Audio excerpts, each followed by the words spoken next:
기사, 중국 기사 뭐 이런 자격증이라든지 또는 뭐 그 외에 추가적인 뭐 패시브하우스라든지 뭐 이런 자격증이 있으면 더 좋겠죠. 근데 또는 뭐 자기만의 뭐 특허가 있어서 또 건축 면허가 뭐 이렇게 도움이 됐으면 좋겠는데 그런 거 바라지도 않고 그냥 건설 면허하고 사업자 등록증만이라도 좀 제발 좀 확인 좀 했으면 좋겠어요. 건설 면허하고 사업자 등록증. 그리고 견적 시에 이제 많은 분들이 본인들 얘기를 더 많이 하세요. 건축주분들이. 나는 여기 집이 이렇게 했으면 좋겠고 지하는 뭐 뚫어가지고 뭐 이렇게 더 면적이 높아졌으면 좋겠고 이렇게 계단을 이렇게 옮겼으면 좋겠고 얘기하고 네 알겠습니다. 그리고 견적서 이렇게 딱 받고 이렇게 하고 계약하시더라고요.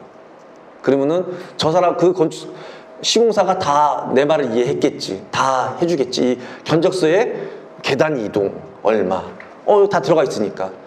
하지만 계단이 뭐 기역자로 생겼는지 일자로 생겼는지 나는 기역자로 생각하고 있었는데 나중에 봤더니 막 일자로 시공을 하고 있고 이런 것들이 협의가 안 된 상황에서 견적서만 받고 견적 금액이 내 마음에 쏙 들어가지고 싸고 착해가지고 그래가지고 계약을 하면은 낭패를 보죠. 그래서 꼭 도면이 있어야 됩니다. 그래서 견적서하고 도면이 있어야 되고 건축주 입장에서 이제 한눈에 알아볼 수 있는 뭐 마감재라든지 평면은 기본이고 입체적으로 아까 처음에 얘기했듯이 내가 지하실 너무 낮아. 보면 단독주택에 지하실이 많거든요. 그래서 지하실을 좀 내가 꼿꼿하게 쓸 수 있도록 좀 높여주세요라고 얘기했으면은 알겠습니다 했는데 알겠습니다 했거든요. 근데 나중에 봤더니 나는 쓸 수 있는데 아들이 못 써. 그러니까 이게 몇 센치가 되는지에 대해서 도면으로 다 파악을 하셔야 돼요. 그리고 그런 것들이 다 돼 있어야지만 나중에 내가 클레임 걸 수 있는 거 아니야. 아니 그때 2300이라고 2.3m라고 얘기했는데 1.8m밖에 안 되면은 이거는 잘못된 거 아니라고 얘기를 할 수 있는데 도면이 없으면은 이 말밖에 안 돼요. 그래서 우리 아들이 못 쓴다, 우리 남편이 못 쓴다 했더니 사모님 서 계시잖아요. 이러면 어떻게 할 거예요? 그러니까 꼭 도면이 필요하다. 어쨌든 모든 공사의 주체는 건축주예요. 그래서 아까쯤에 제가 뭐 네이버로 건축 기술 다 알 필요는 없다고 하지만 지금 얘기하고 있는 이 정도는 알고 계셔야지만 시공사하고도 얘기하고 설계사무소하고도 얘기하고 할 수가 있습니다. 그래서 이렇게 우리 집이 어떻게 변경이 될 수 있는지 이런 도면이 필요하고 사진 찍은데 놔둘까요? 그리고 다음 장면 이렇게 평면뿐만 아니라 또 입체적으로 또 왜냐면 평면을 보면은 이렇게 평면으로 보면 감이 없거든요. 감이 없는데 이걸 똑같이 이렇게 보면은 이렇게 되는구나. 의자를 저기다 소파를 놓을 수가 있구나 없구나 이렇게 친절하게 설명해 주면 더욱더 좋겠죠. 또는 아까쯤에 얘기했던 그 높이 이것도 그냥 내가 올라갔을 때 최종 뭐 윗계단에서 집이 좁으면은 마지막 계단에서 구부리고 갈 수밖에 없는 경우도 있거든요. 그러면은 그래도 알고는 있어야 될 거 아니에요. 그래서 마지막에서는 구부리고 들어가야 되는구나 또는 몇 계단까지는 괜찮구나 이런 것들을 다 숙지하고 있어야 되고 또 건물 외관도 담장도 그래서 또는 유사한 뭐 사진도 볼 수 있으면 좋겠죠. 그리고 아까쯤에 제가 이렇게 코를 가려달라고 그랬는데 가신 분이 한 분도 없어서 질문을 제가 만들어서 왔어요. 굉장히 친절하게. 그래서 보면은 지하를 사무실로 그러니까 요즘에는 트렌드가 그런 것 같아요. 단독주택을 사가지고 어떻게든 좀 상업적으로 그러니까 임대를 놓거나 예전에는 무조건 이렇게 세를 놓는 임대 방식이었는데 그거보다도 뭐 우리 아들이 나이가 40이 다 됐는데 놀고 있어가지고 여기다 커피숍을 좀 차려주고 싶다 지하에다가 그런 분들 굉장히 많아요. 그래서 1, 2층은 어쨌든 본인이 살아야 되니까 그래서 지하 부분이나 뭐 1층 부분에 뭐 상가로 이렇게 꾸미고 싶어 이렇게 하시는 분들이 많아요. 근데 그래서 이런 질문이 제일 많아요. 지하를 사무실로 또는 카페로 꾸미고 싶어라는 게 많은데 집에 지하는 가장 집을 받치고 있는 뿌리 부분이고 지지하는 부분이라서 구조 변경이 쉽지가 않아요. 그 위로 갈수록 1층은 좀 더 쉽고요. 가장 최상층 뭐 2층이라든지 3층 같은 경우는 위에 지붕밖에 없으니까 또는 옥상밖에 없으니까 좀 방 구조를 좀 넓게, 사실 사무실 같은 경우는 확 터져 있어야 되잖아요. 카페도 그렇고. 그래서 위층은 괜찮은데 지하 부분은 좀 쉽지가 않다. 그리고 2층 주택인데 좁아서 3층으로 중축하고 싶어요라는 분들도 굉장히 많거든요. 근데 제가 아마 중축은 제일 많이 했을 것 같아요. 단독주택을 굉장히 많이 했는데 한 2, 3년 전까지만 해도 중축이 메리트가 있었어요. 가격적인 메리트도 있었고, 우선 중축이 메리트가 뭐냐면은 1층, 2층 원래 있던 건축물은 예전에 막 70년대, 80년대 건축법에 따라서 면적이 굉장히 빵빵하게 넓게 그냥 꽉 차 있어요. 근데 지금 건축법은 뭐 1조권이니 뭐니 사선 뭐 제한이니 뭐니 해서 굉장히 좁습니다. 그래서 기존 주택은 좀 넓게 쓰고 위에는 좀 이제 줄어들어서, 그러니까 신축보다는 메리트가 있었는데 지금은 2년 전인가요? 3년 전인가 해가지고 그 경주 뭐 울산 뭐 지진 그때부터 이후로부터 그 내진을 굉장히 구청 쪽에서 요구를 많이 해요. 그러다 보니까 그 대부분의 7, 80년대 주택들이 연화조 구조, 벽돌 구조인데 벽돌 구조의 주택들은 내진력을 거의 제로로 보거든요. 그러니까 거의 없다고 보거든요. 집이 그냥 형체가 없다고 보고 집 안에다가 H빔 구조로 해서 또는 뭐 어떤 구조가 됐든 간에 내진을 그러니까 그 지진에 견딜 수 있는 그런 구조를 우선 만들어 놓고 3층으로 지어라라고 이제 하다 보니까 공사비가 신축보다 더 나와요. 왜냐면은 집 안에다 집을 짓고 그 다음에 한 층을 더 지어야 되는 거예요. 그러니까 그 무거운 H빔 같은 경우는, 신축 같은 경우는 크레인으로 떠서 이렇게 내리면은 굉장히 기계로 간단한데 이 몇 톤 되고 뭐 몇백 그램 되는 그런 큰 빔들을 사람들이 다 지고 또는 조그만 소형 장비로 옮겨가지고 하나하나 이제 받쳐야 되니까 더 드는 거예요, 비용이. 그래서 지금은 중축이 좀 메리트가 없는데 그래도 이제 강남에 굉장히 비싼 지역 같은 경우나 뭐 좀 그런 데는 그 한 평, 두 평이 더 공사비보다도 훨씬 비싸니까 그래도 중축하시는 분들이 계세요. 저도 지금 역삼동에도 있고 뭐 몇 군데 있는데 그런 분들한테는 메리트가 있는데 사실은 일반 주택에서는 지금은 좀 중축이 좀 메리트가 별로 없는 것 같아요. 그리고 1층에 임대 중이라서 또는 비용이 부족해서 2층만 공사하고 싶어요, 부분 공사를 하고 싶어요 라고 하신 분들도 꽤 있는데 이건 아닌 것 같아요. 왜냐면은 가만히 생각해 보면은 그 수도관이나 하수관 같은 게 이제 이렇게 도로에서 지하로 해서 우리 집으로 1층을 통해서 2층을 들어오는데 1층하고 마당에 있는 관들은 다 70년대, 50년대고 40년대 된 것들인데 위에만 새 거로 한다고 해서 수압이 높아지거나 하수가 잘 되지는 않거든요. 전기도 마찬가지고요. 그렇게 해서 비용에 맞춰서 그냥 또는 그러니까 다 모든 건 비용이잖아요. 사실 밑에 임대하신 분들 임대를 빼주고 사실은 전체 공사를 해야 되는데 임대를 빼줄 비용도 부족하고 또 1층, 2층 할 비용도 부족해서 어쨌든 비용 때문에 비용하고 타협을 해가지고 공사를 하게 되면은 할 수는 있지만 나중에 하자율이 굉장히 높고 그렇습니다.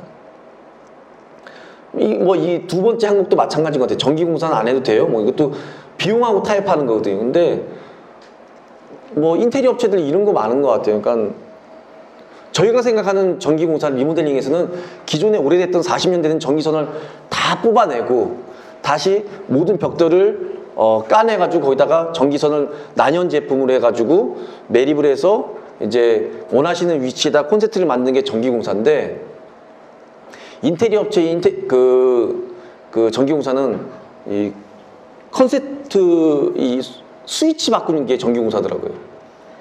위치는 그대로인데 그냥 스위치만 바꾸는, 또는 옆에다가 조금 더 연결해가지고 뭐 하나 더 내는 정도. 근데 그거는 전기공사가 아니거든요.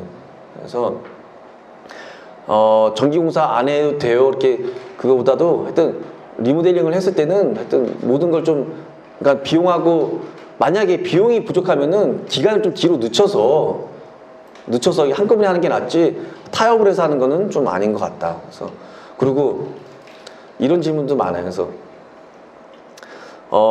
아유 그냥 임대용이라서 저렴하게 원룸 한 10개만 만들어 달라고. 근데 그 원룸은 이제 내가 살 집은 굉장히 비싸게 되고 이제 원룸은 싸다고 생각하는데 그렇지 않습니다. 원룸 들어가는 공사들이 더 비싸요. 왜냐면은 보통 2층 주택에 혼자서 거주하시게 되면은 뭐 화장실이 많으면 뭐 3개, 2개, 뭐 방도 몇 개지만 2층짜리 주택에다가 원룸을 뭐 5개를 내면은 주방도 5개, 화장실도 뭐 10개 또는 7개, 뭐 방도 굉장히 많이 쪼개지거든요. 그러니까 그 사람들이 그 원룸을 굉장히 비싸게 생각하는데 원룸 공사는 굉장히 비싸다라는 내용이고, 제가 지금 기본적으로 업체를 좀 고르는 노하우하고 좀 리모델링을 좀 어떻게 했으면 좋겠다 내용을 얘기했고요. 그래서 지금부터는 그 종로구 쪽에 저희가 공사했던 지금 약간의 지식을 좀 얻으셨잖아요. 그래서 그걸 토대로 생각하면서 우리가 공사했던 현장을 한번 좀 볼게요.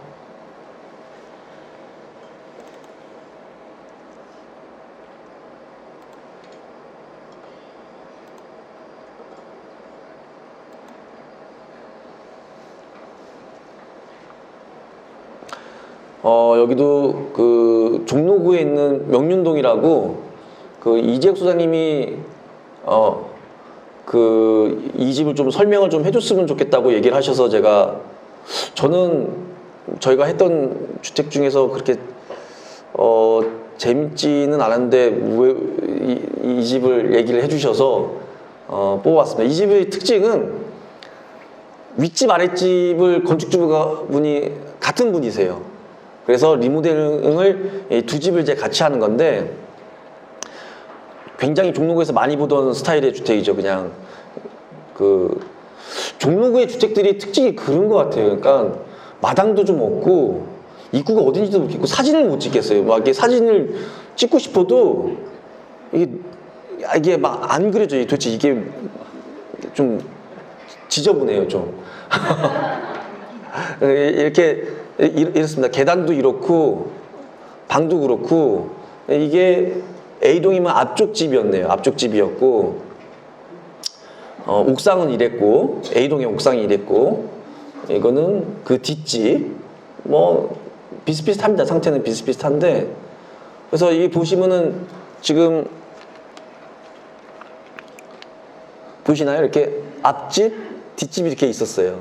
앞집 뒷집이 있었는데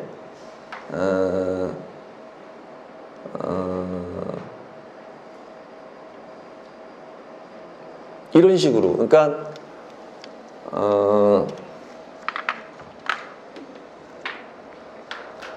앞집이 여기 있고 뒷집이 여기 있는데 앞집 1층 2층이고 그리고 뒷집 1층 2층인데 뒷집 2층하고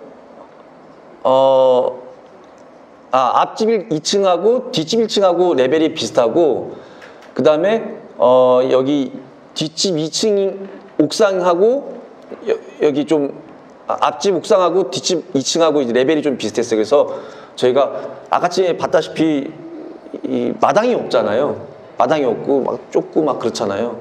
그래서 이 건축주분이 마당을 너무 원하셨거든요. 그래서 마당을 만들어주자. 그래서 이 레벨을 집이 한 30cm 정도 떨어져 있었던 것 같아요. 한 50cm. 그래서 여기 옥상을 마당으로 만들어줬어요. 그래서 집에서 올라가면은 2층에서 마당이 있는. 그래서 그리고 앞쪽 집은 임대용으로 이제 리모델링 했던 경우인데 이해 가시나요? 네. 그래서 이 집의 큰 이슈는 이거였어요. 그러니까 마당을 만드는 거. 그리고 좀 계단들이 되게 복잡했는데 그걸 좀 정리를 좀 해주는. 그래서 아까쯤에 얘기했듯이 굉장히 이게 저희 견적서 나갈 때의 이 제안서인데 이런 식으로 공사를 어디를 뭘 하고 그다음에 우리 집이 몇 평인지도 다 나와야 되고 마감재를 뭘 써야 되는지 계단은 어떤 스타일로 나올 것인지 그다음에 또 뭐 본인이 원했던 예를 들어서 뭐 음악 감상실이 있으면 음악 감상실 재질은 뭐 흡음재를 뭘 써야 되는 건지 그다음에 외관이 어느 정도 이렇게 될 건지 이런 것들을 다 한눈에 파악하시고 그 견적하고 이제 일치가 돼야지만 그리고 그래야지만 나중에 이거랑 똑같이 나왔을 때 이제 문제가 없는 거지. 그러니까 사전에 이제 이렇게 되면은 본인이 희망하시는 거하고 이제 필터링이 되겠죠.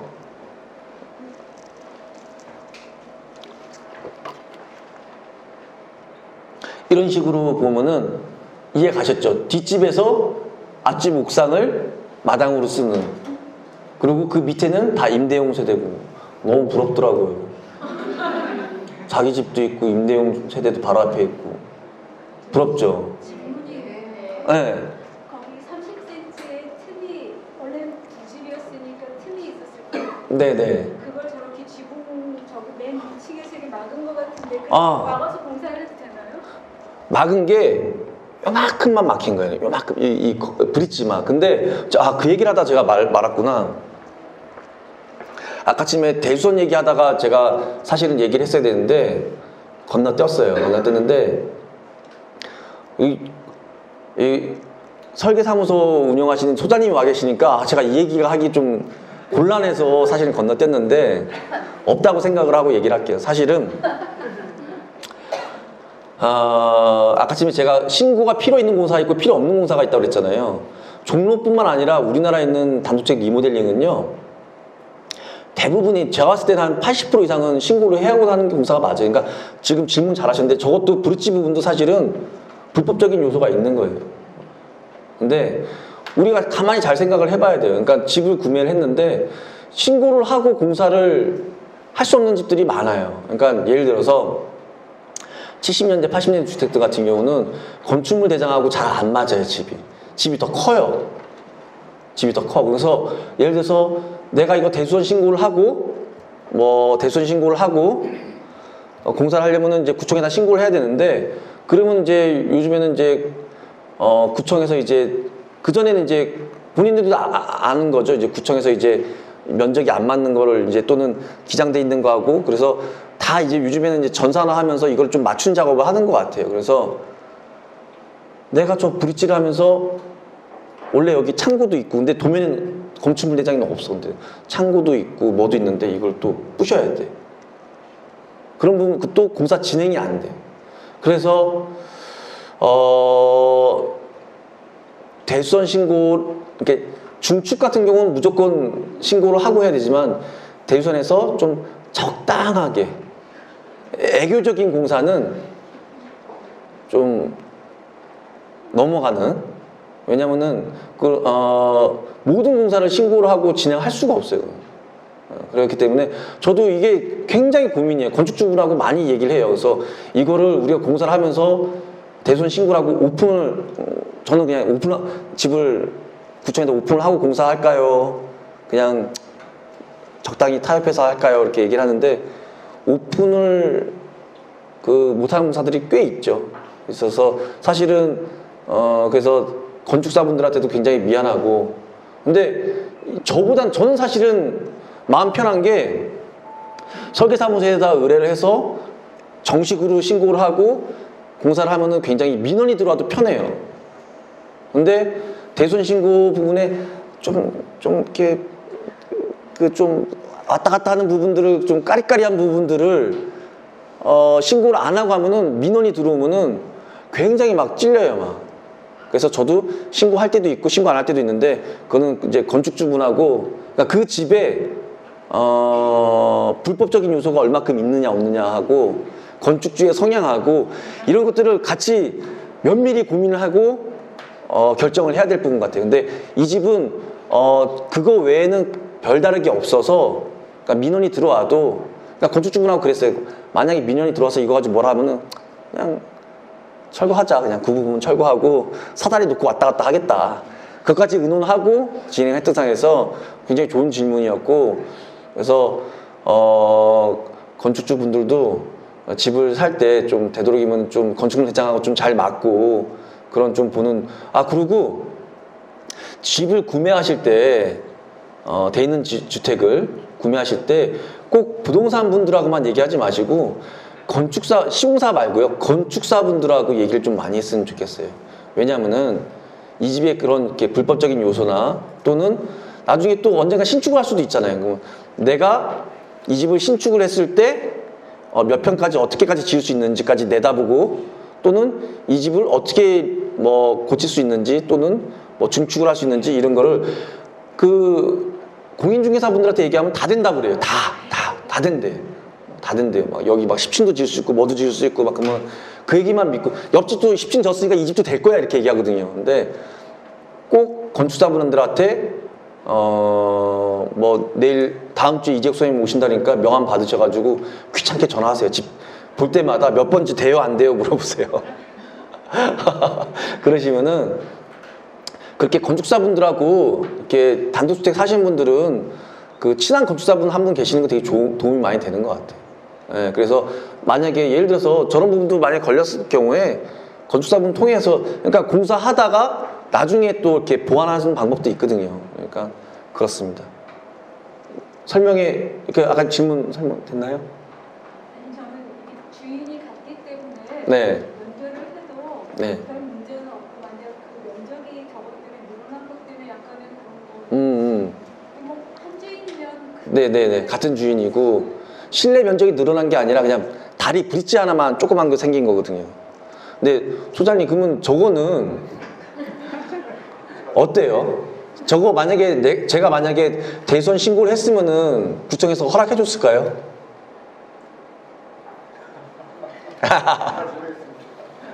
진짜 잘 모르겠어요? 아리까리해요? 그쵸. 그러니까 좀 그렇습니다. 하여튼 그런데 어쨌든 공사 도중에 뭐 크게 이슈가 없어가지고 지금 잘 살고 계십니다. 예. 그리고 저게 실내 면적이 늘어난 건 아니기 때문에 중축은 아니잖아요. 그쵸? 외부에 그냥 브릿지 하나만 생긴 거니까. 알겠습니다. 그래서 요렇게 해서 그 건축주분이 굉장히 좋아하셨던 것 같아요. 이렇게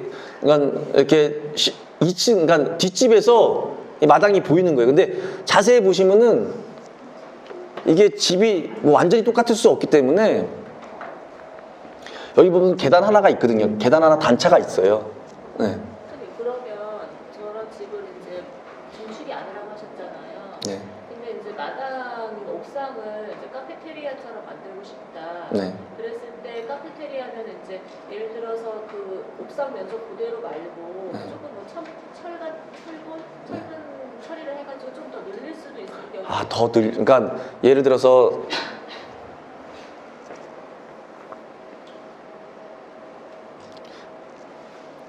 뭐 여기가 지금 경계인데 여기를 뭐 한 1m 정도 더 돼서 더 늘린다는 얘기죠.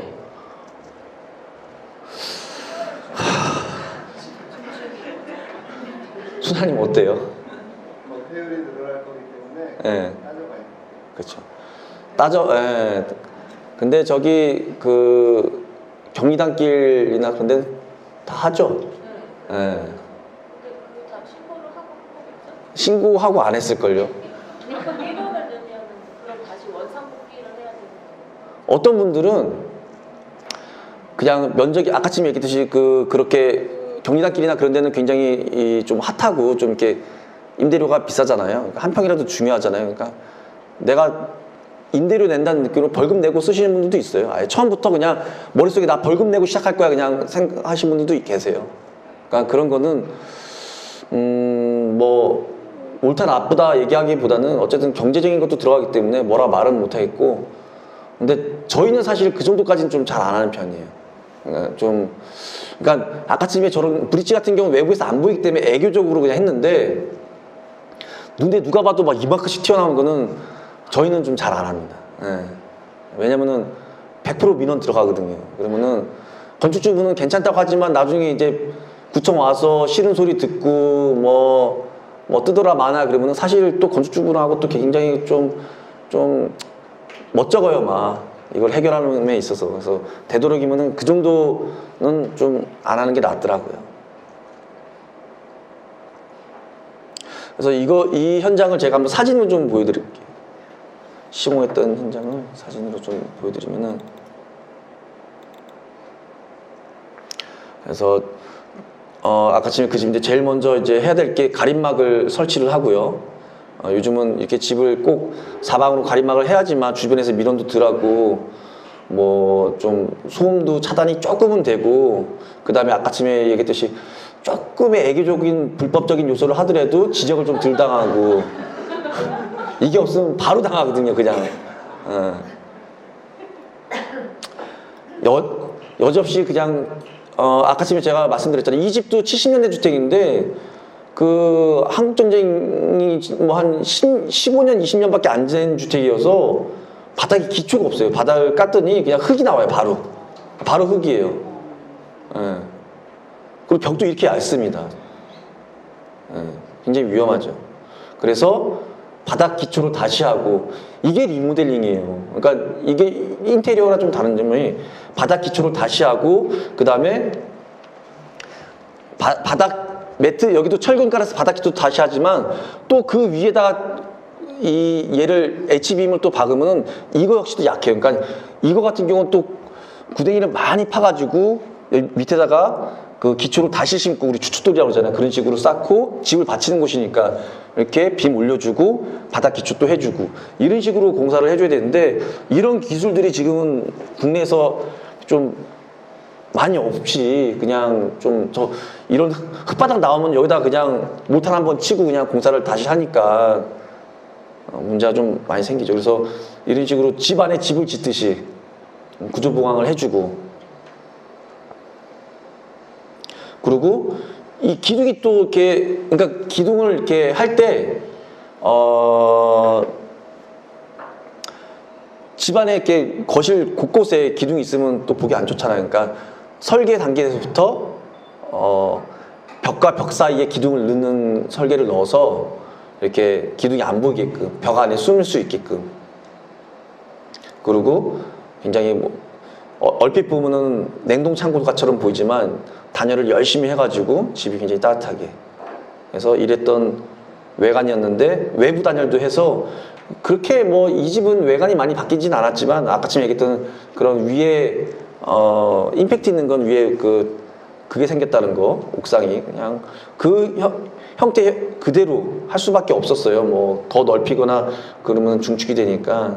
그래서 외단열하고 내단열하고. 네. 리모델링 그렇게 하면 비용이 좀 상당할 것 같은데, 네. 신축보다 리모델링 하는 이유가 있을까요? 비용이 있죠. 아까쯤에 얘기했듯이 이 집이 지금 이 정도 사이즈 나왔잖아요. 이렇게 빵빵하잖아요. 거의 보면은 이 벽에 붙어 있어요. 건물이 거의. 그죠? 보이시죠?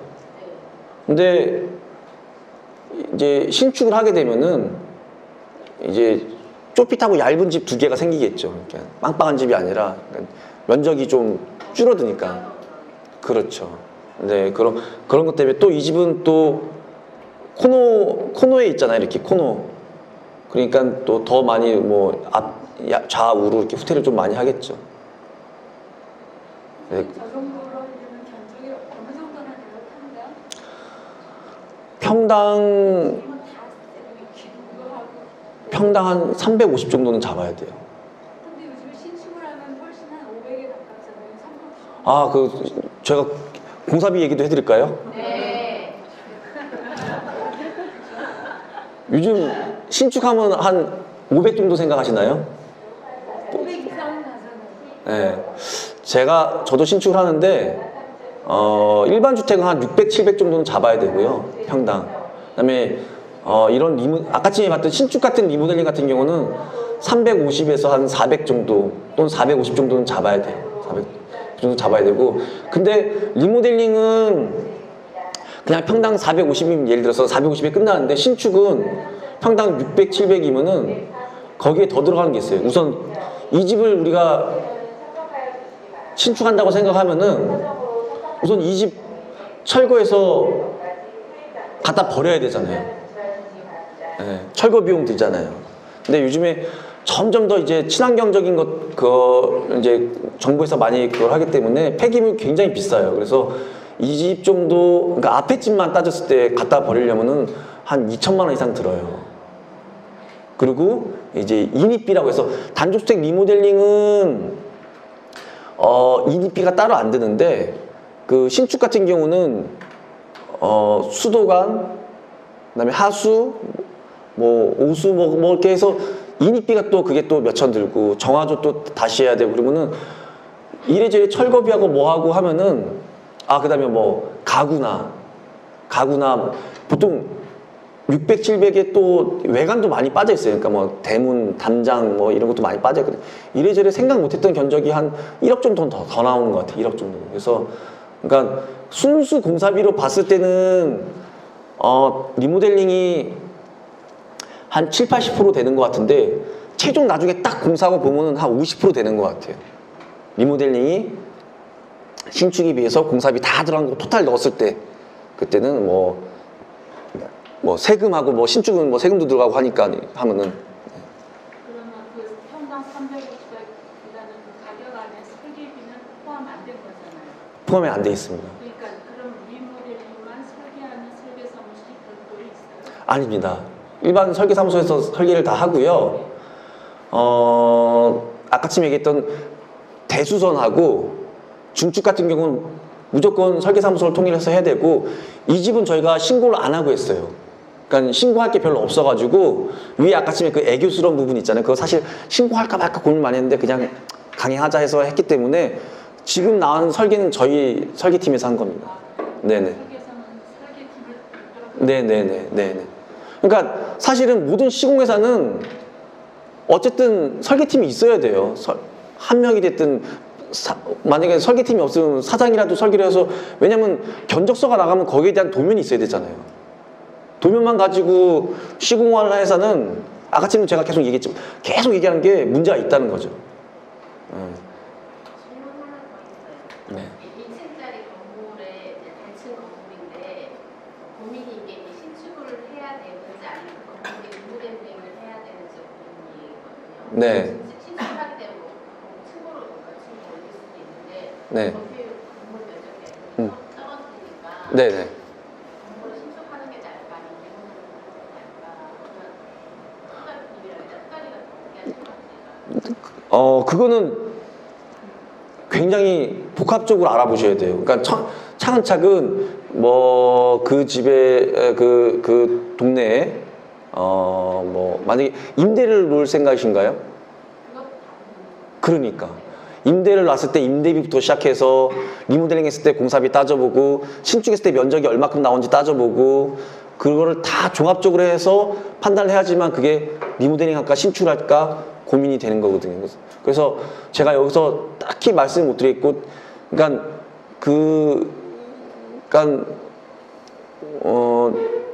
부동산과 설계사무소와 시공사와 세 군데 다 돌아다니면서 다 물어보셔야 될 것 같아요. 그래서 종합적으로 건축주분께서 그걸 판단을 하셔야 돼요. 그래서 우선은 그 주변에 임대비하고 설계사무소 가서 신축했을 때 정도까지 또는 방을 몇 개까지 임대 몇 세대까지 낼 수 있는지 알아보고 그 다음에 나중에는 리모델링 했을 때는 그냥 내가 만약에 위에 층을 쓰고 밑에 층을 임대를 놨을 때 몇 세대 쓰는지 뭐 이런 걸 다 따져봐야지 그거를 가능하지 지금 이렇게 단편적으로 얘기해서는 좀 답하기가 쉽지는 않은 것 같아요. 그리고 저 집은요, 그 건축 중에요, 다 그 정도의 규모로 해서 한 얼마 정도 내셨어요? 네,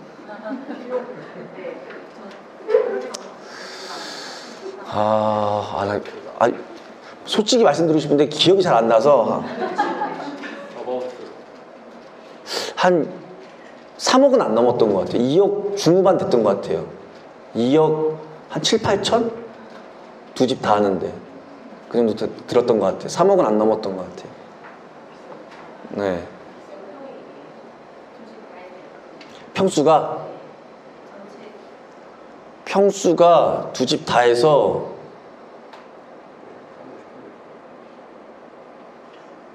한 90평 정도 됐던 것 같아요. 90평 정도? 네, 90평 정도.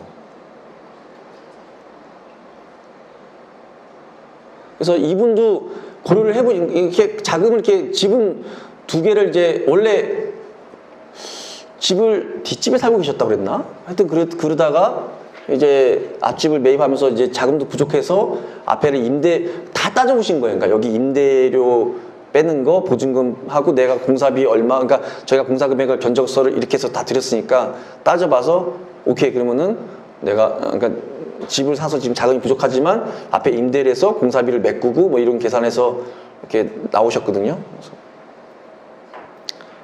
또 설명할까요? 계속?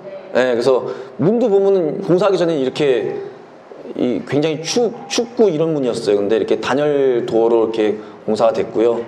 보면은 2층으로 올라가는 계단 같이 한번 따라가 볼게요.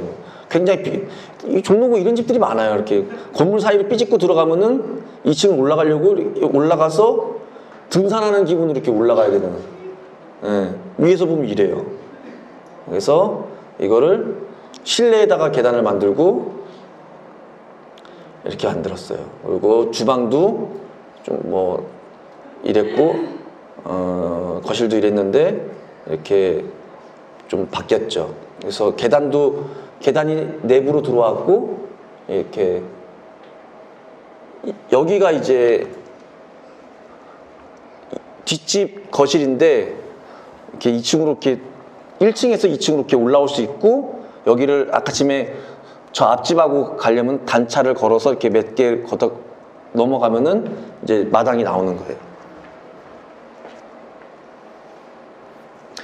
그래서 이렇게 앞집에 보이던 그러니까 여기 단차 보이시죠?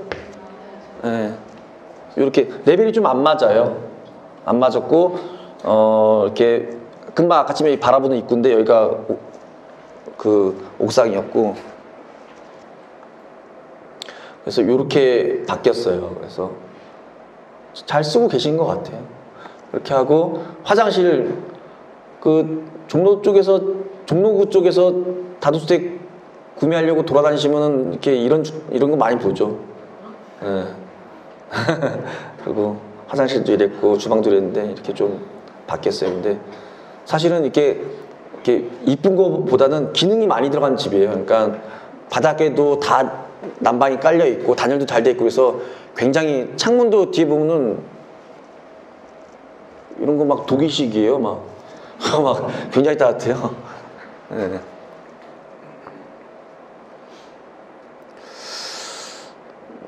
이렇게 해서 명륜동 주택은 설명을 좀 드린 것 같고요. 또 뭐 궁금한 거 있으시면은 물어보셔도 되고요.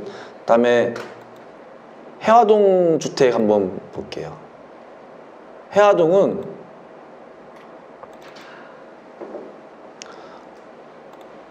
한옥이었어요. 주택이 한옥이었는데 집 상태인데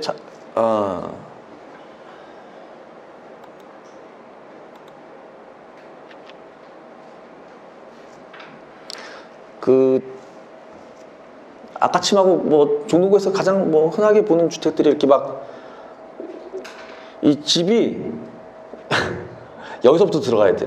이렇게 들어가서 계단으로 들어가면은 갑자기 뜬금없이 집이 하나가 있어요. 그냥 창고처럼 생겼는데 방이 하나 있고 이렇게 들어가면은 좌측에 갑자기 방이 생겨요. 그냥 여기 방이 있어요. 그리고 그 안에 뭐 이렇게 화장실도 있고 그다음에 옆에도 또 화장실이 있고 또 들어가면 슬라이딩 열면은 여기 주방이 있고 또 들어가면 방이 있고 그래서 집이 이렇게 생겼어요. 이렇게 그래서 이거는 제가 5년 전에 공사한 집인데 현재는 여기 비슷무례한 집이 또 이렇게 있어요. 이게 공사를 이제 1월 달부터 해야 되는데 저희가 이거 보고 또 5년 동안 돈 모으셔서 연락했더라고요. 그래서 여기 설계할 때가 제일 힘들었던 것 같아요. 5년 전인데 우리 그 설계팀 직원 말로는 우주 정거장 설계하는 줄 알았대요, 진짜. 네, 그래서 집이 이래서 특이하죠. 그래서 여기는 원룸을 4개를 뽑았어요. 이렇게 해서 그 보면 아까쯤에 그 형태에서 그렇게 많이 안 바뀌었는데 안에 들어갈 건 다 들어가 있어요. 그래서 이렇게 아까쯤에 뜬금없던 집에 여기에 이렇게 해서 주방하고 방하고 화장실 다 들어가 있죠.